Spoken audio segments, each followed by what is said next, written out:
12주차 2교시 수업을 시작하겠습니다. 자, 그래서 이제 기억 구조 모델에서 크게 세 가지가 있는데, 그 중에 이제 다중기억 구조 모델이 가장 일반적이니까, 다중기억 구조 모델에 대해서 설명하시오. 이렇게 했을 때, 우리가 감각기억, 단기기억, 장기기억으로 이렇게 하고, 그래서 외부 자극에 대해서 감각기억에서 몇 초? 20초. 그런데 그 중에 이제 감각기억에서 살아남은 게 해마에 가서 청크로서 기억이 되잖아요. 그리고 단기기억에서 이제 살아남은 게 여러 번 반복을 하니까 장기기억, 리허설이라든지 이런 걸 통해서 장기기억에서는 뭐로 기억이 되죠? 리콜, 회상을 리콜이라고 하죠. 그 다음에 제인, 리커니션, 거기는 뭐가 있죠? 스키마나 스크립트로 기억이 되죠. 사건 기억이나 이미지 기억으로 기억이 되고, 이미지 기억이 스키마하고 사건 기억이 스크립트라 했고, 그 다음에 또 뭐가 있죠? 연상, 어소시에이션, 거기에서 장기 기억에 또 기억이 되고, 그거를 또 인출하는 게 아까 말한 그런 방식에서 인출을 하는 겁니다. 다 했네요. 그럼 감각기억, 단기기억, 장기기억 금방 말했던 거를 그냥 풀어서 적으면 되는 것입니다. 단기기억의 리허설에 대해서 설명하시오. 이 리허설이 있잖아요. 이것도 뭐 단기기억하고 장기기억 이렇게 이전하는 과정에서 리허설 과정이 꼭 필요하다 돼 있고 반복적이다. 이 정도만 알면 될 거고. 이제 조금 더 여러분이 이제 여기 보면 유지 리허설과 정교화 리허설 뭐 이런 게 있는데 이것까지 적으면은 이제 굉장히 좋겠죠. 그래서 요거는 한번 봅시다. 유지 리허설은 처리된 정보를 지속적으로 반복하여 저장하는 방법. 정교화 리허설은 기존 정보의 뼈대만 기억한 후 인출할 때 내용을 덧붙여 재구성하는 방법. 여러분 우리가 시험 공부를 해가지고 기억하는 게 지금 제가 이거 설명하는 게 유지 리허설입니까? 아니면 정교화 리허설입니까? 예, 정교화 리허설이죠. 그 뼈대만 이미지라든지 스크립트라든지 연상으로 기억을 하고 그래서 인출할 때는 다시 그것을 살을 붙여서 이야기를 하죠. 그러다 보니까 사람의 말이 전달될 때는 완전 왜곡이 되겠죠. 그래서 모든 정보는요, 사람의 머리를 들어갔다 나와서 다른 사람한테 전달이 되면 왜곡이 될 수밖에 없다는 것을 소비자 행동론을 통해서 뼈저리게 알게 됩니다. 그러므로 사람의 기억력은 믿지 마라. 그런데 너무 또 말도 안 되게 기억이 없다고 하는 정치인들이 지금 많습니다. 그죠? 그 사람들은 정말 기억력이 없거나 아니면 아는데 그냥 살기 위해서 그런 것 같아요. 자, 그래서 유지 리허설, 정교화 리허설 있고, 근데 유지 리허설은 뭐냐면 처리된 정보를 계속 인출해서 반복을 하고 또 저장하는 더 보면 강화가 되는 거죠. 예. 그래서 리허설은 때때로 정보 처리 과정을 방해하는 경우가 있다. 이게 무슨 말이냐면 앞에 했던 거하고 뒤에 했던 게 다를 경우, 그죠? 어, 마지막에 들어온 정보가 더 기억이 잘 나는 게 후입 정보 방해입니다. 앞에 게 기억이 안 나는 거죠. 순입 정보 방해는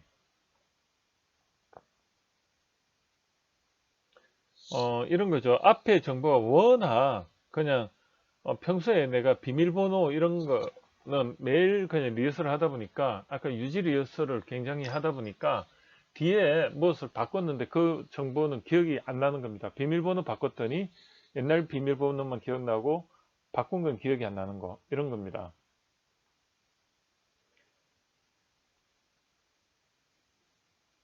그리고 동시방해는 뭐냐면, 그러니까 그게 그거 같은 거예요. 그래서 제일 우리가 정신 건강이 안 좋은 게 비슷한 정보가 들어와 가지고 그거를 여러분들이 의식적으로 그 생각 해마에서 청크 단위로 해서 내가 정리를 해서 그걸 기억을 해야 되는데, 공부는 하는데, 시험 공부를 하는데요. 정신이 의식적으로 의식이 좀 흐린 상태에서 공부 내가 뭘 자꾸 외우려고 하는데 정리되지 않고 그냥 계속 외우면 이제 동시방해가 일어나는 겁니다. 그래서 공부를 할 때 잠을 충분히 자고 정신이 말똥말똥할 때 의식을 가지고 해야 되는 이유가 거기에 있습니다. 그래서 책상에 오래 앉아 있다고 공부를 잘하는 게 아니고요. 이런 정보를 내 나름대로 관점을 가지고 칼을 써서 요리를 하듯이 헤쳐나가야 되는 거죠. 그래서 기억을 할 때도 그 세 가지 방식 중에 어떤 걸로 기억할 건가를 본인이 프레임을 가지고 접근을 하면은 되는데, 그거를 본인은 느끼지 못하지만 기억은 하는데, 이거를 그 방식을 어떤 걸 쓸지, 요리 방식을 어떻게 쓸지 이런 것이 안 잡힌 상태에서 들어가면 이제 공부를 하면 더 사람이 정신분열증이 올 가능성이 높아요. 그래서 공부 많이 한 사람들이 정신분열증이 오는 게 제대로 된 기억법으로 공부를 안 했기 때문입니다. 그래서 그 천재들이 어떻게 보면 정신분열증이 올 가능성이 높은 게, 그 사람들은요, 그런 프레임이 오히려 없어요. 그냥 자기 머리 하나 믿고 다양한 정보를 받다 보니까 일반인보다 더 많은 정보를 처리를 하는데, 그게 그냥 본능에 의해서 자기 머리 하나 믿고 하다 보니까 나중에 그 정보가 꼬여가지고 정보 동시 방해가 일어나니까 나중에 사람이 그냥 돌아버리는 거죠, 한마디로. 그런 게 정신분열증입니다. 제가 강의하는 게 굉장히 와닿습니까? 예, 이렇게 한번 해보도록 하겠습니다. 자, 장기 기억에 대해서 설명하시죠. 이거 뭐 이제 많이 들어가 여러분들 이제 눈 감고 뭐 그냥 이건 리허설을 워낙 많이 했기 때문에 한번 볼게요. 회상, 의미적 지식입니다. 자, 이 회상은 뭐냐면, 제가 이거를 제인에다가 스키마를 갖다 붙였는데 거기에 제가 조금 잘못 설명했습니다. 회상에 스키마가 들어갑니다. 즉, 기억 연상 네트워크로 한마디로 이미지 덩어리라고 보면 돼요. 그 컨셉 뭐 이런 뜻을 보는데, 그 안에 보니까 이미지 덩어리가, 그 안에 이미지 여러분들 봐요. 보면 뭐 도표가 있으면 화살표도 있고 이렇잖아요. 그러면 이렇게 네모나 세모로 돼 있고 그 중간중간에 화살표나 아니면은 순차적으로 돼 있거나 상관관계이거나 인과관계로 이렇게 표현을 해놨죠. 상관관계와 인과관계가 링크라고 보면 돼요. 그죠? 원인과 결과 이런 식으로 보면 거기, 그래서 그림으로 기억하지 않습니까? 연구 모형. 자, 의 기억은 한마디로 의미의 지식이고, 연구 모형에 보면 동그라미나 네모로 되어 있는 게 그게 뭐죠? 그걸 우리는 조작적 정의라고 하죠. 이런 조작적 정의 간의 연결, 인과관계, 상관관계, 거기에 링크라고 보시면 되고, 그래서 여러분들 기억을, 그런 걸 어떻게 할까요? 의미적으로 기억하지 않습니까? 의미적으로 기억하는데 상상을 통해서 인과관계를 우린 그림으로 기억하죠. 이런 게 의미적 지식, 어휘기억, 회상이라고 합니다. 그거를 우리는 리콜이라고 해요. 그래서 바꿔서 하면은 우리가 그런 인과관계 컨셉을 했을 때, 피로회복, 영상이 생각이 나면서 피로회복, 부채표, 피곤, 휴식 이런 것들이 링크로서, 스토리로서 기억되는 겁니다. 그리고 제이는 사건 기억과 과정 기억이 있어요. 사건 기억은 우리가 그때 무엇을 했을 때 있었지, 시간 정보에 따라서 하는 거고요. 스크립트는 절차적 지식입니다. 프로세스적으로. 그래서 사건 기억은요, 그 시간과 결합이 되고, 절차적 기억은 프로세스와 결합이 되는데, 그걸 프로세스적으로 하는 걸 스크립트라고 합니다. 프로세서적으로 되는 게 스크립트입니다. 그래서 우리가 기억을 할 때 그때 그 보완적 평가에서 보면 그 대안을 평가하는 방법이 사전 편찬식 뭐 이렇게가 뭐 이렇게 네 가지가 있잖아요.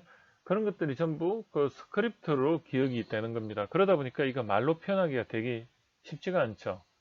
그런 내용입니다. 그 다음에 연상은 연결 기억이다. 어소시에이션. 뭐는 어떻고. 이꼬르. 원숭이 엉덩이는 빨개. 빨간 것은 뭐가 있죠? 사과. 사과는 맛있어. 맛있는 것은 뭐뭐뭐. 바나나. 바나나는 길어. 긴 것은 기차. 기차는 어때? 뭐 이런 식으로 연상해서 기억하는 겁니다. 그것을 여러분들이 그냥 쭉 적으면 돼요. 그래서 회상은 연구 모형을 기억하면 되고, 그 다음에 제의는 시간에 의한 사건 기억, 그 다음에 프로세서 절차에 의한 스크립트, 그 다음에 연상 연결 기억. 이렇게 연상은 연결 기억인데 원숭이 사과 이걸 생각하면 됩니다. 장기 기억에서 제일 중요한 거는 뭐죠? 리허설, 반복을 통해서 장기 기억으로 가면 그 기억의 형태는 스키마, 회상은 스키마, 즉 연구 모형, 어휘 기억 컨셉 이런 거하고 연결이 있고, 그 다음에 제의는 사건과 연결된 기억이 있고, 프로세서와 연결된 스크립트가 있고, 그 다음에 연상은 연결 기억이다. 이렇게 적어주고, 그 스크립트 형태로 이제 뭐 이렇게 스키마, 사건 기억, 스크립트 또는 연결 기억으로 기억이 되면 이것을 풀러내는 것을 우리는 해상 제인 연상으로 인출이 된다.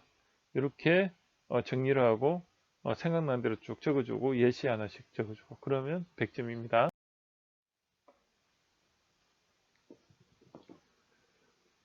이 구매 후 행동 유형과 태도 변화 이론을 결합시켜서 이렇게 문제가 나왔는데요. 구매 후 행동 유형과 긴 행동을 통한 변화 이론을 설명하시오. 이렇게 되어 있는데 이 구매 후 행동이라는 게 이제 정보 처리 구매 의사 결정 과정에서 구매 다음에 구매 후 평가에 해당이 되는데 이때 이제 이게 그 태도 변화 이론을 보면 총 12가지 중에 이 이제 1번이 뭐냐면 1번이 여기 한번 볼게요. 1번이 귀인 이론입니다. 그래서 여기 긴 이론을 제가 이제 설명을 하기 위해서 요 앞에서 우리가 배웠던 걸 그대로 가져왔는데, 자 여기서 보면 제가 앞에 설명할 때는 그냥 긴 이론 해가지고 내적 귀인하고 외적 귀인 요거를 설명하기 위해서 이렇게 표를 만들었는데, 여기에 추가적으로 태도 변화 이론 중에 11번째가 뭐냐면 인지 부조화가 있습니다. 그죠? 인지 부조화 이론을 보면 마지막에 인지 부조화가 있는데 여기서 그 태도 변화가 일어나는데, 인지 부조화에는 세 가지가 있었어요. 첫 번째가 그 구매 전 정보하고 자기가 가지고 있는 평소의 태도하고 다른 정보 불일치가 있었고요. 두 번째가 구매하려고 봤더니 내가 가지고 있는 태도하고 또 불일치하는 태도 불일치가 있었고요. 세 번째가 구매 후 대한 평가했더니 내가 가진 태도와 불일치, 그래서 구매 후 부조화인데 여기서 인지 부조화는 어떤 겁니까? 구매 후에 평가하고 내 태도하고 차이가 있다 이거죠. 그래서 구매 후 부조화에 해당이 됩니다. 그죠? 그래서 그걸 여기다 하나 더 이렇게 제가 이제 설명을 더 드리는 거고. 그래서 자 봅시다. 구매 후 행동 요령과 긴 행동을 통한 긴 행동은 태도 변화 이론에서 첫 번째 어, 이론이죠. 제가 그 설명을 했을 때 귀인 이론이라고 태도 변화 이론 중에 귀인 이론, 그 다음에 자기 자각 이론, 자기 지각 이론, 벤 이론 이런 게 있는데 첫 번째 귀인 이론을 보면 이렇게 이제 소비자의 제품이나 서비스의 성과가 기대의 수준을 못 미쳤을 때 그 원인을 어디선가 찾아서 합리화하는 경향이 있는데 그 원인을 찾는 행동이 내적 기인과 외적 기인이 있고요. 또 한 가지는 11번째 그 태도 변화 이론 중에 요게 이제 첫 번째 이론이고 이게 11번째 이론입니다. 그죠? 그거까지 구매 후 부조화까지 이렇게 같이 설명을 해주면 완벽한 답이 되고요. 그래서 이제 구매 후 행동 요령을 봤더니 당연히 만족하고 그 다음에 불만족이 있을 거고 그 다음에 어때요? 거기에 대해서 불평한 행동을 하겠죠. 그리고 거기에서 원인을 이렇게 찾아서 태도를 변화를 시키죠. 이거는 그 우리가 기억하는 부분 중에 어디에 해당이 됩니까? 인과관계를 가지고 생각을 하는 거니까 이거는 어디에 해당이 됩니까? 컨셉, 즉 연구 모형이니까 회상에 해당이 될 수가 있겠죠. 그래서 스키마, 그죠? 그 컨셉을 가지고 어떻게 보면 이제 그 노드와 링크를 가지고 한번 잘 생각해 보면 이러한 구조를 이해를 할 수가 있는 것입니다. 그래서 만족, 불만족, 불평행동, 귀인행동, 인지부조화 이렇게 해서 설명을 할 수가 있다. 그래서 그 만족은 기대가 일치하는 거고 불만족은 기대 불일치죠.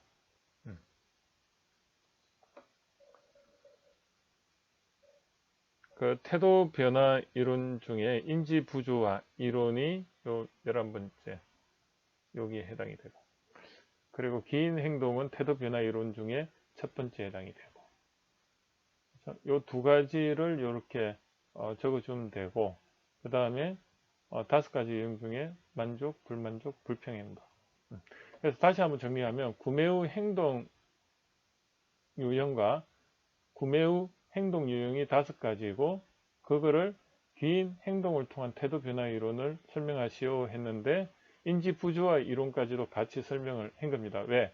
5가지 유형 중에 인지 부조화 해소를 위해서 태도 변화 이론이 또 들어가니까 그죠?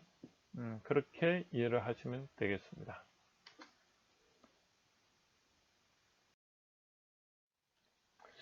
자, 시험 문제에서 인지적 균형 이론에 대해서 설명하시오. 이거는 태도 변화 이론 중에 10번째 이론에 해당이 됩니다. 11번째가 우리가 인지 부조화가 있고 9번째가 인지적 균형 이론이 있고 그 다음에 10번째가 일치성 이론이 있는데 자, 그럼 인지적 균형 이론은 앞에서 배웠듯이 9번째 이론에 해당이 되고요. 이제 내가 태도를 가지고 있어요. 태도가 어떤 태도? 태도를 가지고 있는데 상표에 대해서는 브랜드에 대해서는 부정적인데 모델에 대해서는 긍정적이다. 이때 그러면 상충될 때 어떻게 내가 태도가 일어날까? 거기에 대해서 균형을 이루고자 하는데 그 경우의 수가 3가지가 있더라. 첫 번째가 아예 상표 브랜드를 좋아해서 똑같이 균형을 이루는 경우가 있고 또는 어떻죠? 아예 모델을 싫어해서 마이너스적으로 균형을 이루는 경우도 있고, 아니면 서로가 어 아예 그냥 균형 그냥 그대로 그냥 유지하는 방법도 있을 거고. 그래서 이렇게 총 세 가지 경우로 태도가 나온다. 하나는 변화 없음, 두 번째는 브랜드를 변하거나 아니면 모델에 대해서 태도를 변화하거나. 이게 인지적 균형 이론이고, 우리가 태도 변화 이론에서는 어디에 해당이 된다? 아홉 번째 태도 변화 이론의 인지적 균형 이론. 이 하이덜이라는 사람이 이것을 제창했는데, 자, 이것도 우리가 기억할 때 어떻게 기억합니까? 연상입니까? 아니면 사건 프로세스적으로 기억합니까? 아니면 어, 회상, 리콜, 스키마로 기억합니까? 그 안에 구조체로서 상관관계로 해서 노드와 링커를 가지고 상관관계로 기억합니까? 인과관계로 컨셉을 가져갑니까? 첫 번째죠. 회상으로 기억하면 좋겠죠. 그래서 이런 인과관계를 생각을 해서, 이런 인과관계, 이게 전부 인과관계죠. 이렇게 인과관계를 회상을 통해서 이미지로 이렇게 전체를 기억하면 기억하기 좋다. 그래서 이것도 이렇게 경우수를 먼저 그려보고, 그것을 이렇게 소비자, 그 다음에 브랜드에 대해서, 그 다음에 광고 모델에 대해서 적어주고, 그 상충관계를 해결하기 위해서 태도를 바꾸는데, 아니면 대상에 대한 태도를 바꾸어서 동일하게 만들려고 한다. 이렇게 그 단어로서 기억하는 게 아니고 살을 붙여서 정교화, 그 기억의 정교화라고 있잖아요, 앞에. 그렇게 해서 외우는 것이 굉장히 좋다. 이렇게 말씀을 드릴 수가 있습니다. 그리고 인지적 균형 이론에서 조금 더 나간 게 일치성 이론입니다. 그것은 뭐냐면 웨이터가 어디에 있는가에 따라서 거기로 간다는 거죠. 그래서 예를 들어 가지고 웨이터가 모델과 내가 좀 더 웨이터가 있다. 그러면 모델에 따라서 내가 상표 브랜드를 좋게 가는 거고, 내가 상표에 더 웨이터를 둔다. 그러면 모델을 버리는 거죠. 그러면 부정적으로 가는 거고. 그러고 이 웨이터가 같다. 그러면 태도 변화가 없다. 이거를 우리는 일치성 이론이라고 보통 합니다. 그래서 인지적 균형 이론에다가 태도의 강도를 결합한 게 일치성 이론이다. 그까지도 한번 적으면 10점 문제지만은 20점을 줄지도 모르겠습니다. 그죠? 그래서 그렇게 한번 정리를 해 보겠습니다.